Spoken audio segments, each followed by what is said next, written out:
Avez-vous déjà remarqué comment certains Japonais atteignent une stabilité financière remarquable tout en vivant simplement?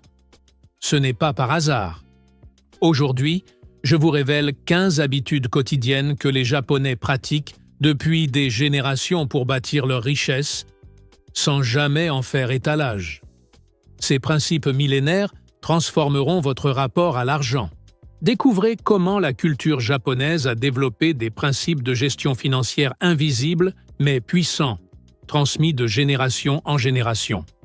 Ces 15 habitudes quotidiennes, ancrées dans des valeurs comme le mottaine, anti-gaspillage, le kaizen, amélioration continue, et le gaman, résilience, créent une prospérité durable que les Occidentaux peinent à comprendre. Konnichiwa et bienvenue dans cette exploration fascinante des secrets de prospérité japonais. Le Japon est un pays de contrastes étonnants.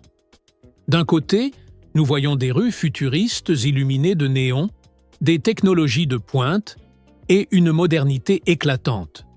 De l'autre, nous observons une société qui valorise profondément la simplicité, la frugalité et la discrétion. Cette dualité cache quelque chose de remarquable. Alors que le Japon possède l'une des dettes publiques les plus élevées au monde, ses citoyens comptent parmi les plus économes et financièrement stables de la planète. Le taux d'épargne moyen des ménages japonais dépasse régulièrement celui des pays occidentaux. Le taux d'endettement personnel y est significativement plus bas. Et curieusement, la richesse individuelle y est rarement exhibée. Comment expliquer ce paradoxe?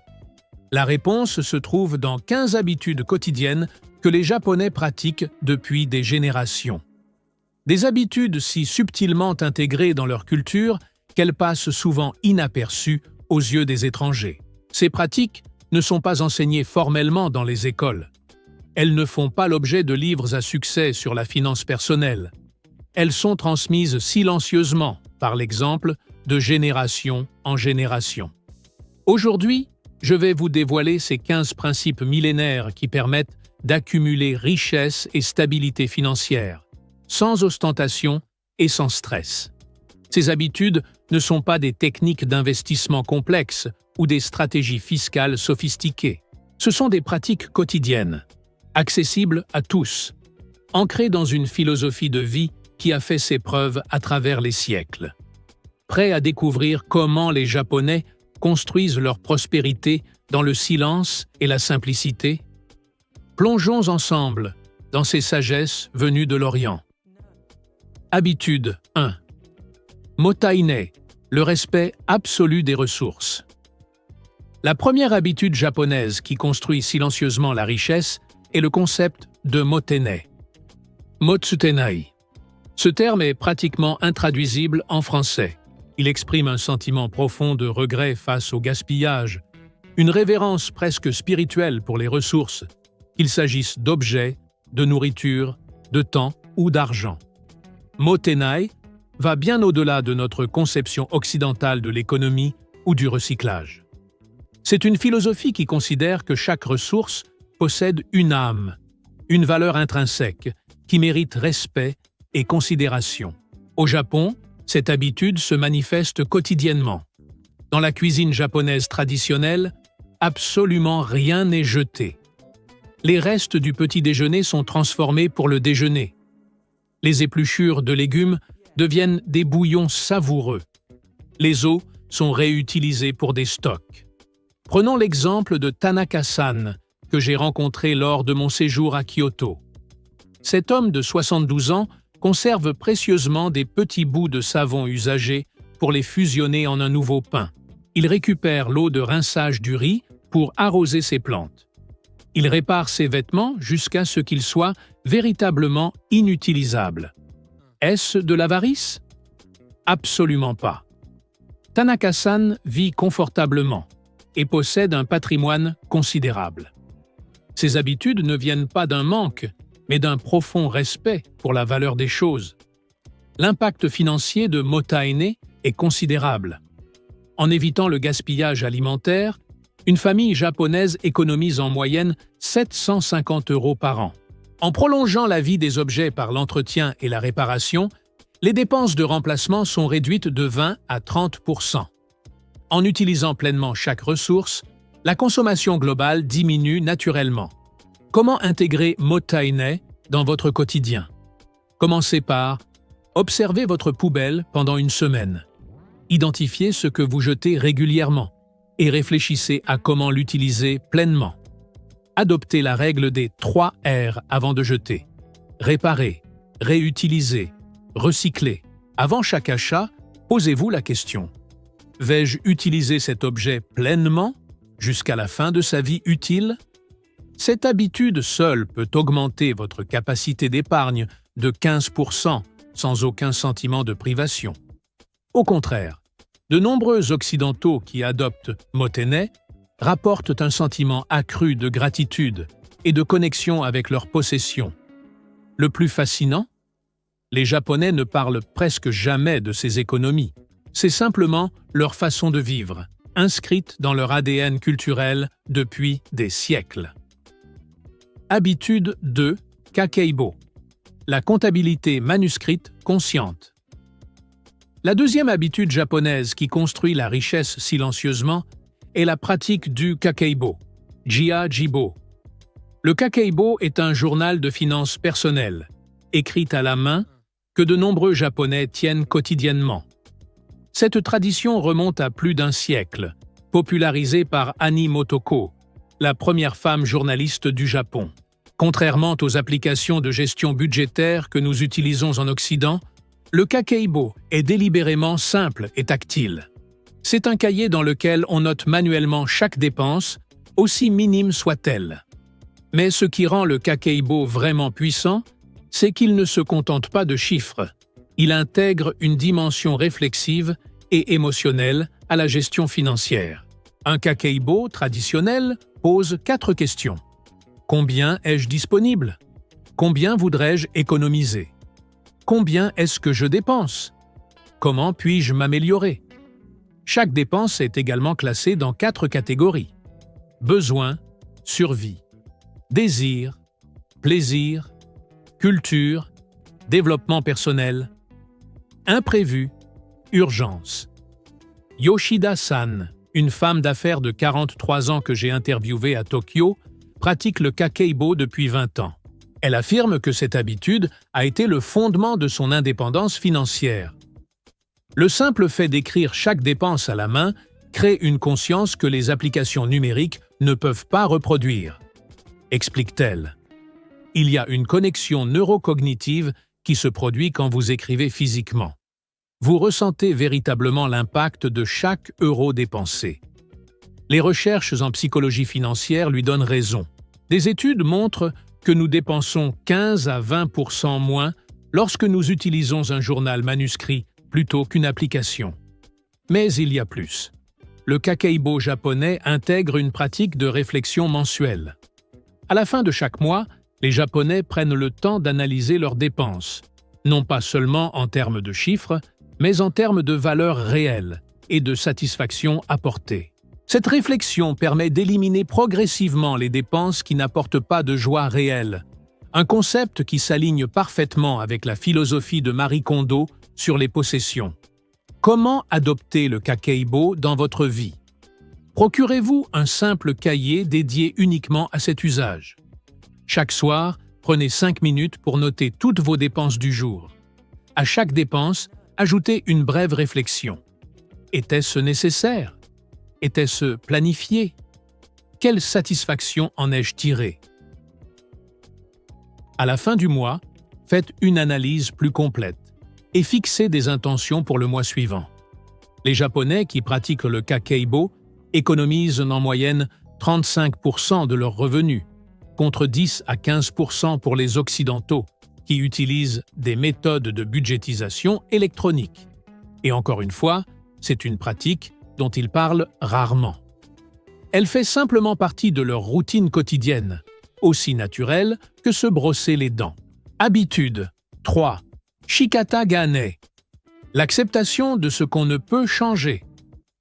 La troisième habitude japonaise qui construit la richesse est le concept de Shikata Gane, Shifanganai, qui signifie littéralement « il n'y a rien à faire ou c'est ainsi. Cette expression reflète l'acceptation stoïque des situations qu'on ne peut pas changer et la concentration de son énergie sur ce qu'on peut contrôler. En Occident, nous dépensons souvent beaucoup d'énergie, de temps et d'argent à lutter contre des situations inévitables ou à essayer de maintenir des apparences. Les Japonais, par contraste, appliquent un shikata-ganai pour éviter ce que nous pourrions appeler les dépenses émotionnelles, ces achats impulsifs faits pour compenser une frustration ou ces investissements irrationnels basés sur la peur ou l'anxiété. Prenons l'exemple des catastrophes naturelles, fréquentes au Japon. Quand un typhon frappe et endommage une maison, la réaction typique n'est pas de se précipiter pour contracter un prêt afin de tout restaurer immédiatement à l'identique. Il y a plutôt une acceptation, une adaptation et une reconstruction progressive, souvent en améliorant ce qui peut l'être. Cette mentalité s'applique aussi aux fluctuations économiques. Lors de la récession de 2008, tandis que de nombreux investisseurs occidentaux paniquaient et vendaient leurs actifs au plus bas, les investisseurs japonais sont généralement restés calmes, acceptant que les marchés fluctuent et se concentrant sur le long terme. Nakamura-san, un entrepreneur de 58 ans, m'a expliqué comment Shikata Ganai l'a aidé à traverser plusieurs crises économiques. Quand ma première entreprise a échoué en 1997, j'ai accepté la situation. Au lieu de m'endetter pour la maintenir artificiellement en vie ou pour maintenir mon train de vie, j'ai réduit mes dépenses, j'ai accepté un emploi temporaire et j'ai lentement reconstruit. Cette acceptation m'a évité l'endettement qui a piégé plusieurs de mes concurrents. L'impact financier de Shikata Ganai se manifeste de plusieurs façons. Moins d'achats impulsifs liés aux émotions négatives. Économie estimée, 10% du revenu. Moins de dettes contractées pour maintenir les apparences ou lutter contre l'inévitable. Des décisions d'investissement plus rationnelles, moins influencées par la peur ou l'euphorie momentanée. Une meilleure résilience face aux revers financiers, permettant une récupération plus rapide. Comment cultiver Shikata Ganai dans votre vie financière? Avant chaque achat non planifié, posez-vous la question: est-ce que j'achète ceci pour résoudre un problème pratique ou pour apaiser une émotion? Identifiez les aspects de votre situation financière que vous ne pouvez pas changer immédiatement et faites la paix avec eux temporairement. Concentrez votre énergie et vos ressources sur les aspects que vous pouvez améliorer. Pratiquez la distinction entre les problèmes temporaires, qui méritent une solution temporaire, et les changements permanents, qui nécessitent une adaptation. Cette habitude est particulièrement puissante dans notre monde occidental, saturé de marketing émotionnel et de pression sociale pour maintenir certaines apparences. En appliquant Shikata Ganai, vous pourriez économiser jusqu'à 20% de votre revenu actuellement dépensé pour des raisons émotionnelles plutôt que pratiques. Habitude 4. Hara-Hachi-Bu. Manger à 80% de sa capacité.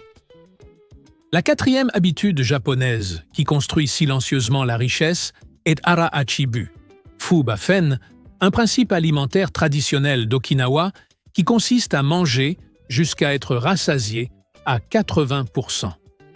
Cette pratique, bien que semblant purement liée à la santé, a des implications financières profondes que peu d'Occidentaux réalisent. Hara-Hachi-Bu est l'un des secrets de la longévité légendaire des habitants d'Okinawa, l'une des zones bleues du monde où l'on trouve le plus de centenaires en bonne santé. Mais comment cette habitude alimentaire construit-elle la richesse? Premièrement, elle réduit directement les dépenses alimentaires. En mangeant environ 20% moins, les Japonais économisent naturellement sur leur budget nourriture. Pour une famille française moyenne qui dépense 6 000 € par an en alimentation, cela représente une économie potentielle de 1 200 € annuels. Deuxièmement, Hara-Hachi-Bu s'étend au-delà de l'alimentation pour devenir une philosophie de modération dans tous les domaines de consommation. Cette sobriété heureuse s'applique aux achats vestimentaires, aux équipements électroniques, aux voitures et même au logement. Ito-san, professeur que j'ai rencontré à Kyoto, vit dans une maison de 60 mètres carrés avec sa femme, bien qu'il puisse se permettre beaucoup plus grand. Nous avons exactement l'espace dont nous avons besoin, pas plus. Plus d'espace signifierait plus de meubles, plus d'entretien, plus de chauffage. Pourquoi s'encombrer? Troisièmement, et c'est peut-être le plus important à long terme, cette pratique réduit considérablement les dépenses de santé. Les Japonais qui pratiquent Hara-Hachi-Bu toute leur vie présentent moins d'obésité, moins de maladies cardiovasculaires, moins de diabète de type 2 et une meilleure santé générale jusqu'à un âge avancé. En France, où les dépenses de santé non remboursées peuvent être significatives, cette prévention par le mode de vie représente une économie substantielle sur la durée d'une vie. Kobayashi-san, centenaire d'Okinawa que j'ai eu l'honneur d'interviewer, m'a confié « Je n'ai jamais fait de régime. J'ai simplement toujours arrêté de manger avant d'être complètement rassasié. Je n'ai pas visité un médecin avant mes 92 ans. Comment adopter Hara-Hachi-Bu dans votre vie? Pour l'alimentation, utilisez des assiettes plus petites. Mangez lentement et consciemment. Arrêtez de manger avant de vous sentir complètement rassasié. Attendez 15 minutes avant de vous resservir. Pour la consommation générale, avant chaque achat, demandez-vous « Est-ce que j'utiliserai cet objet à au moins 80% de sa capacité ?» Préférez la qualité à la quantité. Éliminez régulièrement ce que vous n'utilisez pas à au moins 80%. L'impact financier cumulé de Hara-Hachi-Bu peut représenter jusqu'à 25% d'économie sur vos dépenses de consommation courante, tout en améliorant votre santé et votre longévité. Cette habitude illustre parfaitement comment les Japonais construisent leur richesse, non pas en cherchant à gagner toujours plus, mais en consommant intelligemment et modérément ce qu'ils ont déjà. Habitude 5. Tsundoku, inversé. L'art de ne pas accumuler. La cinquième habitude japonaise qui construit la richesse est ce que j'appelle le tsundoku inversé. Le tsundoku, jiendu, désigne la tendance à accumuler des livres sans les lire. C'est un problème courant dans notre société de consommation, non seulement avec les livres, mais avec toutes sortes de possessions. Les Japonais financièrement avisés pratiquent tout l'inverse. Ils résistent activement à l'accumulation et maintiennent un espace de vie minimaliste et fonctionnel. Cette habitude est particulièrement visible dans l'aménagement traditionnel des maisons japonaises. Les espaces sont épurés, multifonctionnels et dépourvus de l'encombrement qui caractérise tant de foyers occidentaux. Mais comment cette simplicité matérielle se traduit-elle en richesse? D'abord, il y a l'économie directe réalisée en n'achetant pas ce dont on n'a pas vraiment besoin. L'occidental moyen dépense environ 9 000 € par an en biens de consommation non essentiels. Les Japonais qui pratiquent le minimalisme dépensent environ 60% moins. Ensuite, il y a les économies d'espace. Au Japon, particulièrement dans les grandes villes comme Tokyo, l'espace est précieux et coûteux. En vivant avec moins, les Japonais peuvent se contenter de logements plus petits, et donc moins chers. Yamada-san, architecte d'intérieur à Tokyo, m'explique. Chaque objet dans une maison représente non seulement son coût d'achat, mais aussi un coût en espace, en entretien, en organisation, et même en charge mentale. En possédant moins, nous économisons à plusieurs niveaux.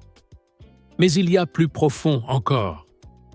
Les Japonais qui pratiquent ce minimalisme intentionnel rapportent une clarté mentale accrue qui les aide à prendre de meilleures décisions financières.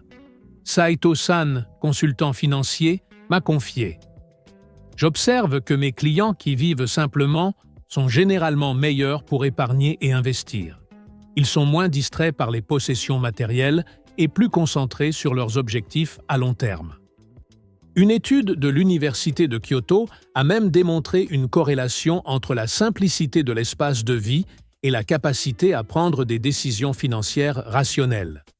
Les participants vivant dans des environnements minimalistes prenaient de meilleures décisions d'investissement dans des simulations que ceux vivant dans des espaces encombrés. comment pratiquer le tsundoku inversé?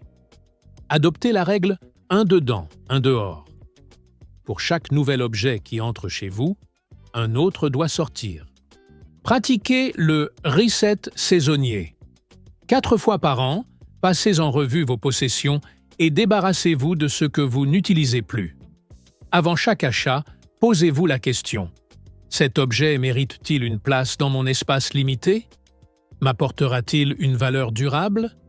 Préférez les expériences aux possessions.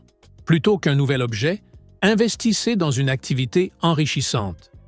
Une famille française qui adopte cette approche peut économiser entre 3 000 et 6 000 euros par an, tout en créant un espace de vie plus serein et plus fonctionnel. Et comme toujours, les Japonais ne parlent pas de ces économies. Ils les réinvestissent silencieusement pour bâtir leur richesse à long terme. Habitude 6. Furoshiki. La multifonctionnalité et la réutilisation créative. La 6e habitude japonaise qui construit silencieusement la richesse est la pratique du furoshiki, fenglu-fu, et ce qu'elle représente en termes de mentalité.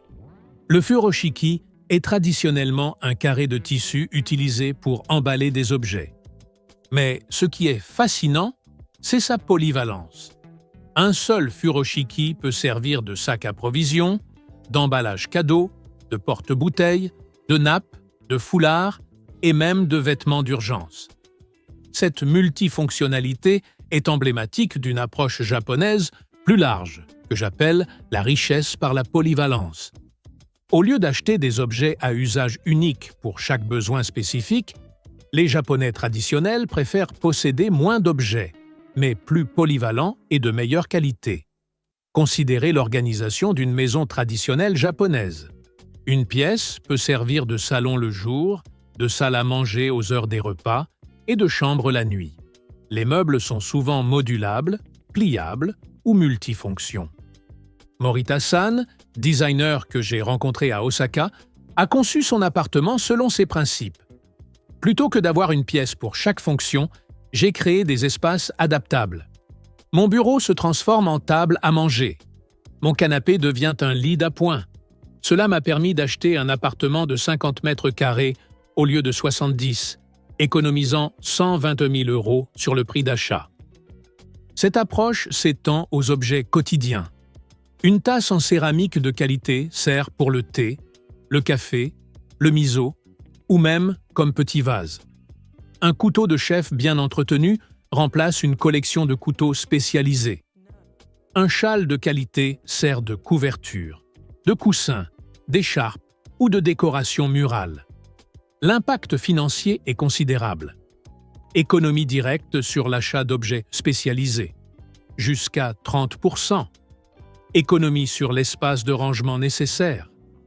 Économie sur le logement grâce à une meilleure utilisation de l'espace. Réduction des achats impulsifs grâce à une réflexion plus poussée sur la fonctionnalité. Mais la vraie puissance de cette habitude va au-delà des économies directes.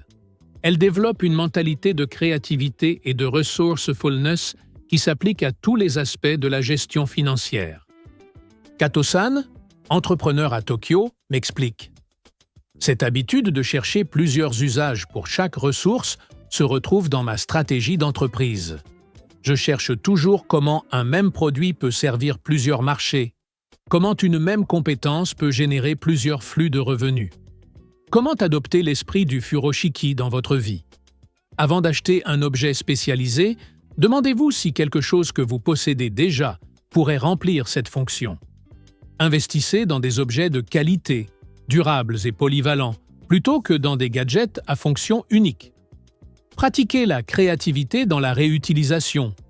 Transformez de vieux vêtements en torchons, des bocaux en rangements, des palettes en meubles. Pensez multi-usage pour vos espaces de vie et vos investissements. Les familles qui adoptent cette approche réduisent leurs dépenses en biens de consommation de 20 à 40%, tout en développant une satisfaction accrue envers leurs possessions. Et comme toujours au Japon, ces économies ne sont pas un sujet de conversation, mais une pratique quotidienne silencieuse et efficace. Habitude 7. Kintsugi. Réparer plutôt que remplacer la 7e habitude japonaise qui construit silencieusement la richesse est la philosophie du kintsugi. Jinjigi. Le kintsugi est l'art de réparer la porcelaine brisée avec de la laque saupoudrée d'or, transformant ainsi les fissures en éléments décoratifs. Cette pratique artistique symbolise une mentalité plus large. Au lieu de cacher les imperfections ou de remplacer ce qui est endommagé, on le répare et on célèbre même son histoire. Cette philosophie, appliquée au-delà de la céramique, a des implications financières profondes. Dans notre société occidentale de consommation, nous avons développé ce que les sociologues appellent l'obsolescence perçue, la tendance à considérer des objets comme démodés ou inutilisables bien avant qu'ils ne le soient réellement. Les Japonais qui pratiquent entre l'esprit du kintsugi rejettent cette mentalité. Ils entretiennent, réparent et transforment plutôt que de remplacer. Hashimoto-san, artisan que j'ai rencontré à Kamakura, possède des outils qui appartenaient à son grand-père. « Ces outils ont une âme », m'a-t-il dit. « Je les entretiens religieusement. Certains ont été réparés plusieurs fois, mais ils fonctionnent mieux que les outils modernes jetables. » Cette approche s'applique à tous les domaines. Les vêtements sont raccommodés artistiquement, technique du sashiko, et portés avec fierté. Les appareils électroniques sont réparés ou reconditionnés plutôt que remplacés. Les meubles sont restaurés, parfois modernisés, mais rarement jetés. Les voitures sont entretenues pour durer des décennies, plutôt que quelques années. L'impact financier est considérable. Un Français moyen dépense environ 2 000 € par an en vêtements. Un Japonais qui pratique le kintsugi vestimentaire dépense environ la moitié. Le coût de possession d'une voiture sur 10 ans peut être réduit de 40% par un entretien méticule. Le budget électronique et électroménager peut être réduit de 60% en réparant et reconditionnant. Suzuki-san, ingénieur à la retraite, m'a confié « Ma télévision a 15 ans. Mon réfrigérateur en a 22. Ma voiture en a 18. Tous fonctionnent parfaitement parce que je les entretiens. J'ai économisé des dizaines de milliers d'euros que mes voisins ont dépensés en remplacement constant. » Cette philosophie s'étend même aux relations professionnelles.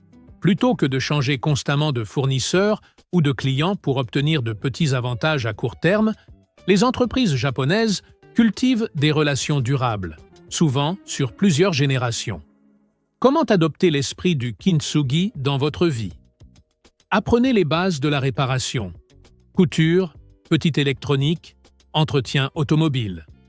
Recherchez des produits réparables avant d'acheter. Pièces disponibles, construction démontable. Établissez des relations avec des artisans réparateurs locaux. Cultivez la fierté de posséder des objets anciens, bien entretenus, plutôt que des nouveautés. Investissez dans des outils de qualité qui vous permettront d'entretenir vos possessions. Une famille qui adopte pleinement cette approche peut réduire ses dépenses de remplacement de 25 à 50% sur une décennie, tout en développant un patrimoine d'objets de qualité qui gagne parfois en valeur avec le temps. Cette habitude illustre parfaitement le paradoxe japonais. En refusant la modernité jetable, ils construisent une richesse plus solide et plus durable. Habitude 8. Enryo. La retenue dans les dépenses sociales. La 8e habitude japonaise qui construit silencieusement la richesse est le concept de Enryo. Yuan-lu, qui signifie retenue, modération ou considération pour les autres. Dans le contexte financier, l'enryo se manifeste par une retenue naturelle dans les dépenses ostentatoires, particulièrement celles liées au statut social. En Occident, nous dépensons souvent pour impressionner les autres. Restaurants coûteux, voitures de luxe, vêtements de marque, vacances Instagram-friendly. Ces dépenses, que les économistes appellent « consommation de positionnement », peuvent représenter jusqu'à 30% du budget d'un ménage français moyen. Au Japon, l'enryo crée une dynamique sociale complètement différente. Imaginez une réunion d'anciens camarades de classe après 20 ans. En France, il y aurait souvent une compétition subtile. qui a la plus belle montre, qui suggère le restaurant le plus chic, qui parle de ses vacances les plus exclusives. Dans une réunion similaire au Japon, la dynamique serait inversée. L'Enrio pousserait chacun à suggérer des options modestes pour ne pas mettre les autres mal à l'aise. La personne la plus riche pourrait intentionnellement porter une montre simple et proposer un restaurant abordable. Habitude 8. Enrio. La retenue dans les dépenses sociales. Suite. Takahashi-san, directeur financier que j'ai interviewé à Tokyo, m'a expliqué « En France, vous parlez de FOMO, Fear of Missing Out. Au Japon, nous avons FOPP, Fear of Pressuring People. Je pourrais me permettre une BMW, mais je conduis une Toyota. Pourquoi mettre mes collègues dans l'embarras ?» Cette retenue n'est pas motivée par l'avarice, mais par la considération sociale. Elle crée un cercle vertueux où personne n'est poussé à dépenser au-delà de ses moyens pour maintenir les apparences. L'impact financier de l'Enrio est considérable. Les cadres supérieurs japonais dépensent en moyenne 40% de moins en signes extérieurs de richesse que leurs homologues occidentaux. Les célébrations comme les mariages sont souvent plus sobres et moins ruineuses. Les cadeaux sont appréciés pour leur sens et leur délicatesse, plutôt que pour leur prix. Les réunions sociales se déroulent souvent dans des lieux abordables pour tous. Matsumoto-san, professeur d'université à revenus modestes, m'a confié « Mes amis qui gagnent 3 fois mon salaire choisissent toujours des restaurants où je me sens à l'aise financièrement. Cette culture nous protège tous de l'escalade des dépenses sociales. » Comment cultiver l'Enrio dans votre vie financière? Choisissez des options modestes quand vous organisez des événements sociaux. Évitez de mentionner le prix des objets que vous possédez. Valorisez la qualité discrète plutôt que les marques ostentatoires. Soyez attentif à ne pas créer de pression financière sur votre entourage. Cette habitude peut réduire vos dépenses sociales et de prestige de 20 à 40%, tout en créant des relations plus authentiques et moins basées sur les apparences. L'Enrio explique pourquoi tant de Japonais financièrement aisés vivent de façon relativement modeste. Cette sobriété heureuse n'est pas un sacrifice, mais une forme de liberté sociale qui favorise l'accumulation discrète de richesses. Habitude 9. Yuimaru. L'entraide communautaire stratégique. La 9e habitude japonaise qui construit silencieusement la richesse est le concept de Yuimaru. Yuimaru, un terme originaire d'Okinawa qui désigne l'esprit d'entraide communautaire. Contrairement à l'individualisme financier occidental, les Japonais traditionnels construisent des réseaux d'entraide qui réduisent significativement leurs besoins financiers individuels. Cette approche collective se manifeste de nombreuses façons. Les moai, groupe d'épargne collective où chaque membre contribue mensuellement et à tour de rôle, l'un des membres reçoit la totalité des contributions. Ce système, basé sur la confiance mutuelle, fonctionne sans frais bancaires et crée une discipline d'épargne. Les échanges de services entre voisins, garde d'enfants, cours particuliers, petites réparations, jardinage, qui réduisent le besoin de services professionnels coûteux. Les achats groupés qui permettent d'obtenir des réductions substantielles, particulièrement pour les produits alimentaires et les fournitures ménagères. Les outils et équipements partagés entre plusieurs foyers, éliminant le besoin pour chaque ménage de posséder des objets peu fréquemment utilisés. Kimura-san, retraité de 68 ans vivant à Nagoya, m'a expliqué son système. Avec 4 autres grands-mères de mon immeuble, nous avons créé un roulement pour la garde des petits-enfants. Chacune garde tous les enfants un jour par semaine. Nos enfants économisent des milliers d'euros en frais de garde, et nous passons du temps avec nos petits-enfants. L'impact financier du Yuimaru est considérable. Réduction des frais de garde d'enfants. Économie potentielle, 4 000 à 8 000 euros par an. Accès à des prêts sans intérêt, via les moai. Économie potentielle, 5 à 10% sur les coûts d'emprunt. Diminution des achats d'équipements peu utilisés. Économie potentielle, 1000 à 2000 euros par an. Réduction des coûts alimentaires grâce aux achats groupés, économie potentielle, 10 à 20%.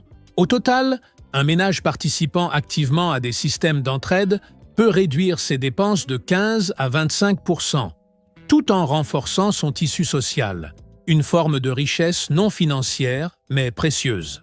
Comment intégrer le Yuimaru dans votre vie? Identifiez les services que vous pourriez échanger avec votre entourage. Organisez des systèmes de garde d'enfants partagés avec d'autres parents. Créez un inventaire d'outils et d'équipements que vous pourriez partager avec vos voisins. Formez un groupe d'achat avec des amis ou des collègues pour obtenir des tarifs de gros. Explorez le concept de banque de temps, où les services sont échangés sans argent. Cette approche collective de la richesse est particulièrement pertinente à notre époque de partage et d'économie collaborative. Elle montre que la vraie richesse n'est pas seulement dans ce que vous possédez, mais aussi dans le réseau de ressources auxquelles vous avez accès. Et comme toujours au Japon, ces économies ne sont pas un sujet de vanité ou de discussion, mais une pratique quotidienne silencieuse.